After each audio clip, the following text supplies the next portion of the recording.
Okay, this recording begins approximately 55 feet downstream of the two-way cleanout located at the home. Currently we're inside of the city tap. Generally, or at your city connection, you'll see water running through the city side, as most city sewers have a constant flow of water.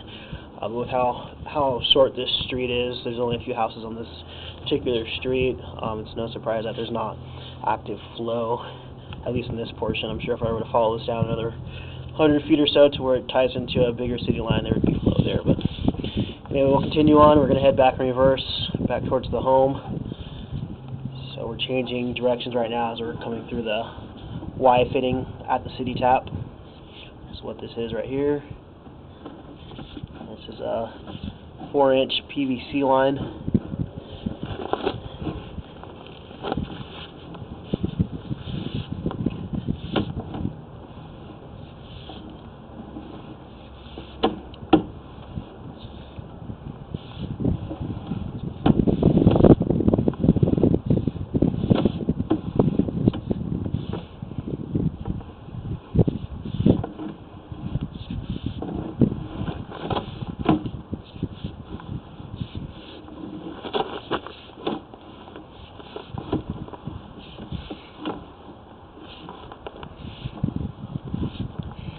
I saw this on my way in. Let's see if I can get closer to these. I'm pretty certain these are just little rocks from the landscaping.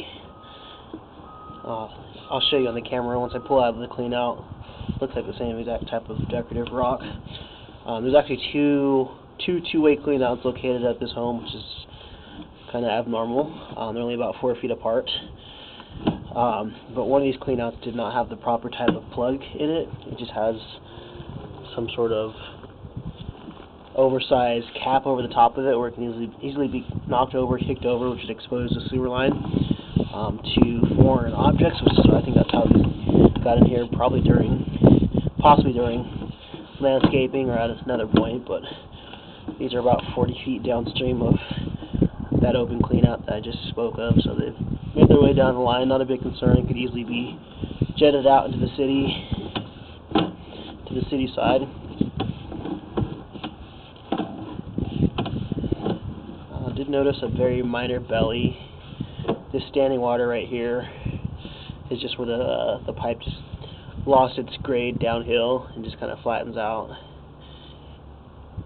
You can see a tiny bit of flow downhill, but you also notice if you stay there for a while it'll also go backwards. But when I first arrived to scope this line, I haven't run any water of any sort, so any sewer that hasn't been used for several minutes should really be dry, at least your sewer lateral from your homes. Like I said, once you get to the city side, usually that has flow, but your sewer lateral from the home should be pretty well dry if it hasn't been used in several minutes. And this home is currently vacant. But you can kind of see the flow there. It's just almost stagnant. And this is a very, very minor belly. I don't imagine it would cause any issues. That's probably a 1/4 inch of water standing there. It's like another rock. Jeez. So we're still about 35 feet from that open clean out.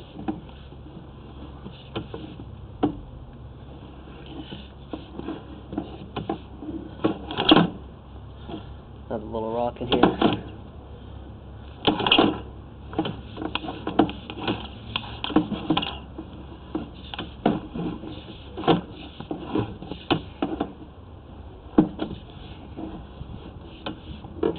Here's a transition to ABS pipe. That's what this black pipe is. Yeah, and here, if you look at right here, the bottom left of the screen, because the camera's kind of inverted, that's actually another clean out. It's located actually in the driveway. It has a cast iron lid, but that's the third clean out on this line. Here again, that transition to our black ABS piping. This is a 4-inch line currently, right before the two cleanouts at the home. It will downsize to 3-inch, which is pretty normal.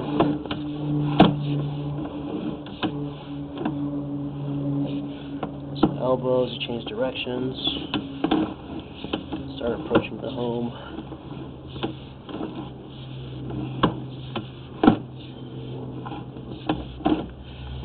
Yeah, this is usually what empty sewer lateral should look like.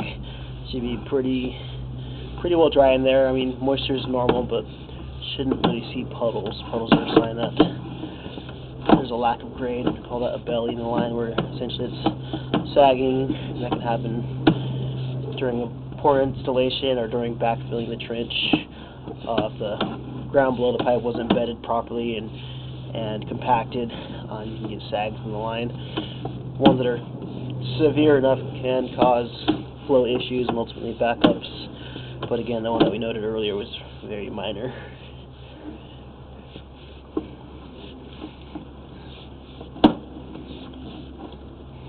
Okay, so we're about to approach the 2A cleanout that we scoped from. Inside the cleanout, and then here are those rocks. And here's kind of that improperly sealed cleanout. You kind of see that's just an oversized cap. It's a glue style, no threads. And then here's our threaded cleanout that should have a plug like this that threads into place, but this plug was on the second cleanout.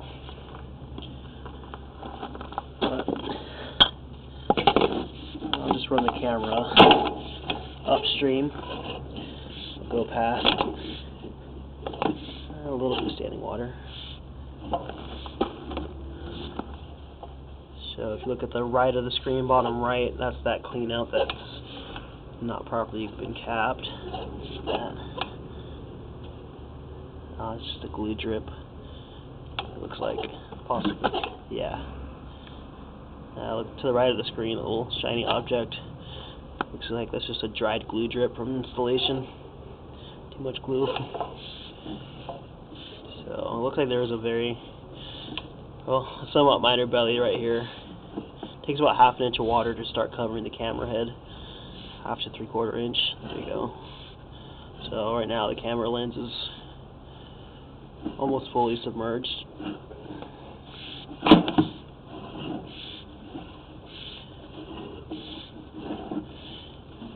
And we start getting grade again. So that belly was approximately 8-9 feet long. But ever since we got to our 2 cleanouts up here, the line dropped down, like I said earlier, to 3-inch ABS. So we're currently in the crawl space. In the crawl space. As you can see, the bottom of this pipe, the lower right-hand corner of the screen, is pretty well dry, as it should be. There's an elbow, 45-degree elbow.